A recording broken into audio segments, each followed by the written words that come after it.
अरे मित्र काय पिशवीत घेऊन चाललायस? अरे हे पॉपकॉर्न शॉट घेऊन चाललोय. पॉपकॉर्न शॉट्स म्हणजे काय? हे तुम्हाला आता ब्रांचर मध्ये कळेल. कुठे आहे? हे बघा इकडेच आहे ब्रांचर. ओके, हे आहे का समोर? ठीक आहे जाऊन बघतो मी. अरे इथे बरेच सारे कपडे आहेत, विचार येते. अरे भाऊ ऐका ना. Yes sir.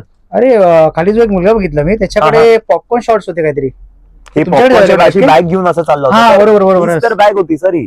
ओके. मी तुम्हाला दाखवतो. हे पॉपकॉर्न शॉर्ट्स बेसिकली हा फॅब्रिकचा स्टाईल असतो हे. ओके आणि हे समर्स मध्ये खूप युज होता. ओके, समर स्पेशल आहे. येस, समर स्पेशल राहणार आहे हा. आणि ही तुम्हाला येणार आहे फक्त 500 मध्ये. ओके, 500 मध्ये. येस. आणि याची जी सायझिंग राहणार आहे ती M to 5XL पर्यंत माझ्याकडे अवेलेबल आहे. तर प्लस साइजेस पण अवेलेबल आहे. तुम्ही कलर्स याच्यात बघू शकता. हे पहा, हे सगळे पॉपकॉर्न मध्येच येणार आहे तुम्हाला. आणि फ्लॅट 500 राहणार आहे प्राइस. काही त्याच्यात ऑफर नाही राहणार आहे. सीओडी तुम्हाला अक्रॉस इंडिया भेटेल. प्रीपेड जर तुम्ही 2000च्या वरती शॉपिंग करता तर मी शिपिंग पण फ्री करून देईल. डिलिव्हरी ऑल ओव्हर इंडिया आहे. व्हिडिओ कॉल फॅसिलिटी अवेलेबल आहे आमच्याकडे. आणि जर तुम्हाला ऑर्डर प्लेस करायची आहे, तुम्ही आमचा स्टोअर जो कांदिवली मध्ये लोकेटेड आहे व्हिजिट करू शकता, किंवा एक नंबर फ्लॅश होता त्याच्यावर कॉल करून तुम्ही ऑर्डर प्लेस करू शकता.